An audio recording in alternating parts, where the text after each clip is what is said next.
Right now, we want to get over to Steve Kovac. He's covering the big tech angle from CNBC headquarters. And, Steve, we've really never seen anything like this in terms of tech leaders being represented at an inauguration like this. Yeah, that's right, Becky. And it all plays into that activity we saw over the weekend with the TikTok ban and its removal and return to service over the weekend. So let me tell you where things stand now. The service came back online yesterday after Trump posted on Truth Social he would not enforce the ban and work to facilitate a sale of the company. In the meantime, Apple and Google, they're still keeping ByteDance apps out of their app stores in order to comply with the law that went into effect yesterday.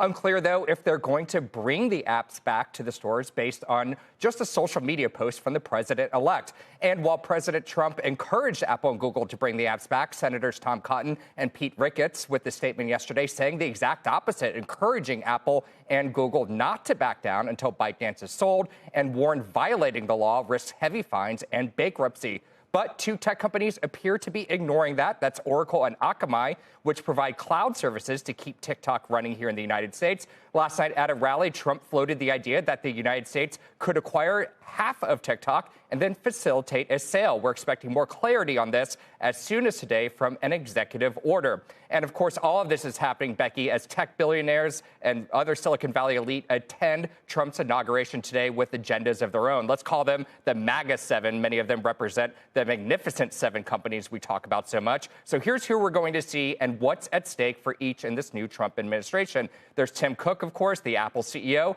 They need to avoid China tariffs. And at yesterday's Trump rally, he said he spoke with Tim Cook and promised Apple would make a big investment in the United States. No comment from Apple on that. Sundar Pichai, the Alphabet CEO, lost the DOJ search antitrust case last year and now working remedies through the courts, which could include breaking up the company. And then there's Jeff Bezos, former Amazon CEO. He needs support for his space company, Blue Origin, which competes with Elon Musk's SpaceX. And finally, the two have embraced Trump more than the others. Mark Zuckerberg, the Meta CEO, recently he eliminated DEI policies at his company, told Joe Rogan that Meta needs that more masculine energy, and ended fact-checking programs and removed safeguards that slowed down the flow of misinformation across Meta's platforms. Also, he'll be hosting a reception tonight with GOP mega donors Miriam Adelson and Todd Ricketts and Rocket's owner Tillman Fertitta. Meta's also facing its own antitrust charges from the United States,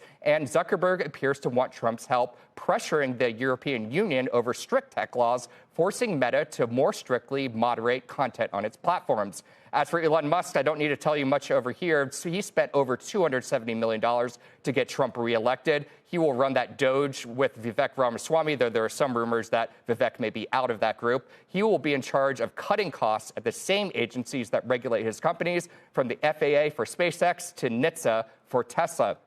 And now there are two Mag 7 exceptions, though, not appearing today. NVIDIA CEO Jensen Huang, NVIDIA tells us he's in China today on a business trip. And then questions around Microsoft CEO Satya Nadella. Microsoft won't say if he'll be there. We're expecting to see him in Davos as soon as tomorrow. But he did meet with Trump at Mar-a-Lago a few days ago. And like the others, Microsoft donated $1 million to the inauguration fund, Becky.